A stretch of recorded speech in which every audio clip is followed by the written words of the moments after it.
We just played a video for you, and I know you couldn't see it because only half of the picture showed up on all the videos on the screen. Of showing all the things that our church did last year and it's already done here in 2010. Man, we did 7 illustrated from Easter until the last first Sunday in June, illustrated sermons like this with Joseph. I don't know if you guys remember. We used all these people. We did all these things. We went to all this work. 20-some people came to the Lord. And you know what? You got to ask yourself, were you involved in any of that? We did Puppet Master where 35 people came to the Lord. Were you involved in any of that? We taught missionaries and road ranger classes on Wednesday nights, Sunday school on Sunday mornings. Were you involved in any of that? We cleaned this church 5 times. Were you involved in any of that? What did you do last year? Do you have a defense to tell God, I'm a soldier. I showed up. I answered the call of duty. And this is what I'm doing for you, Lord. Or are you oblivious because you're inactive? Some are in a state of fancy security, thinking that everything is all right, when all of us are just one phone call away from our entire life being turned upside down. Don't let the devil lull you into a false sense of security. Remember the story of Esther and Mordecai. When Esther was sitting in the king's temple and the decree went out that all the Jews had to die. We talked about this last month, where her uncle called her and said, hey Esther, don't think because you live in the palace of the king that you aren't going to be able to be struck down yourself. Don't sit here and think this morning that everything is okay just because you came to church this morning. It's not okay. You still got to fast and you still got to pray. And you still got to seek the Lord. Don't be lulled into a state of security that is false.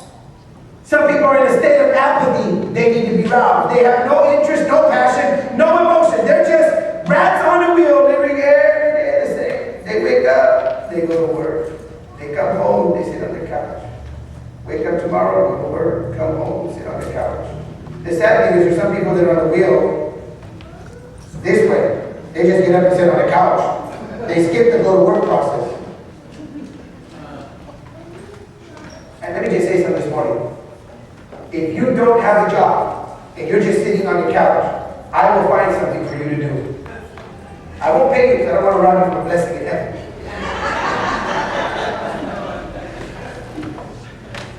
But I pray that if you sit on the couch too much, you get blessed where you're not supposed to. And you're calling down curses like that guy on the radio. No, I'm not. I want to bless you with work around the church. He says, rouse means to incite to anger or to strong indignation. I want to ask you this morning, have you had enough? Are you sick and tired of the devil attacking you? Is there anything left for the devil to take away from you? Well, rouse up. Rouse up. Rouse up. Rouse up. Say, I want to join the church. I want to be part of the church. I want to be held accountable. I want to work in the things of the Lord. Everybody wants to be on the stage. We don't have enough room for you. There's over 200 of you today. We don't have room for everybody on the stage. But you saw me. Obviously need help back there. I was playing the sound. Was it too loud? I'm sorry. Get over it. He said that all the fighting men draw near. Joel understood something. Not all men are fighting men. He said that all the fighting men draw near. Not all men are fighting men. We're not all cut from the same cloth. Some of us are better than others. That's the first time I ever heard that in a church. I've been going to church like 15 years. I never heard somebody say there are better people. I'm going to tell you something. Some of us are better fighters than others. Some of us are better fighters than others. There are some of you sitting here this morning that you got a God-given gift for conflict resolution.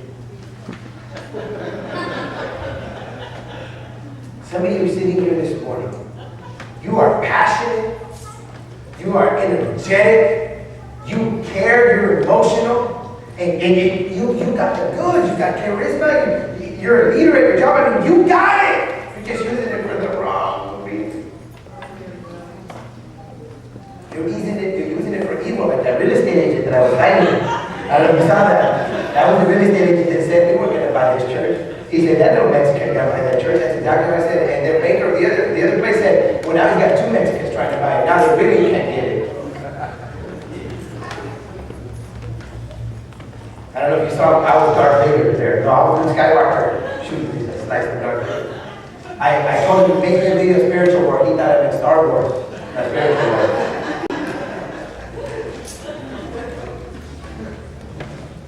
Some of you are better fighters than others. Are you a fighter or are you a flighter? Listen to me. Are you a fighter or are you a flighter? And what I mean by that is this. Some of you ain't gonna let the government tell you how much you can make.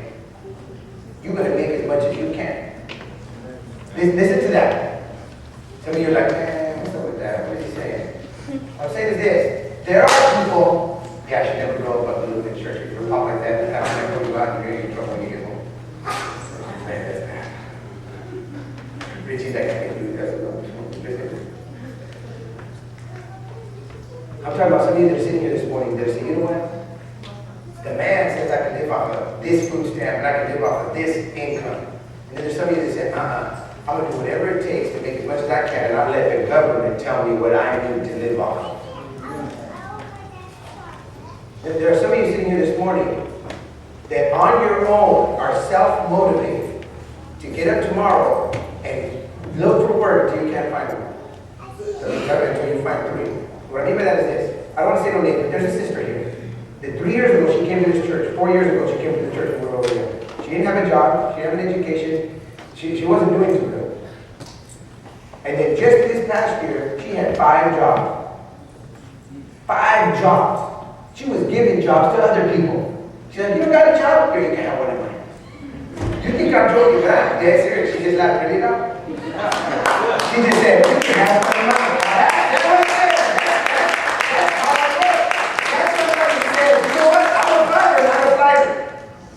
When things get tough in a relationship, some people run, other people say, I'm going to stay and I'm going to work this out, even though I know it's not going to be easy. Some people are better fighters than us. And you need to decide this morning.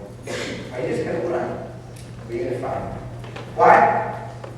Because you need to fight for yourself, but then there's other people who might need you rescuing them. There might be other people that need you to save.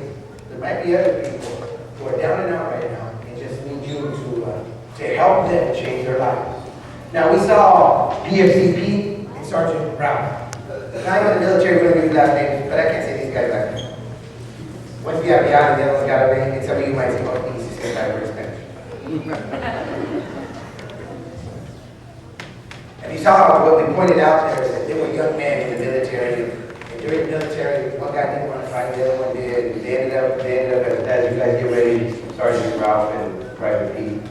And one of them is injured, and the other one's injured. One of them becomes bitter and homeless. The other one makes something of his life, but they both end up disabled. They both end up injured, one psychologically and one physically, one mentally and the other one in his body. I want to tell you something this morning.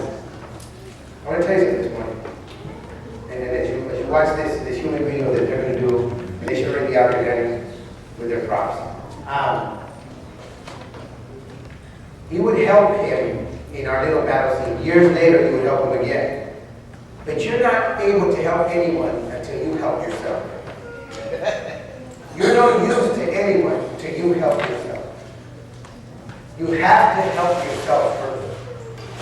You have to first spiritually get right with God.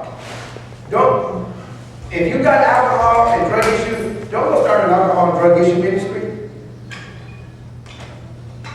If you got problems, take care of your problems before you go start and help other people take care of their problems. Does that make sense?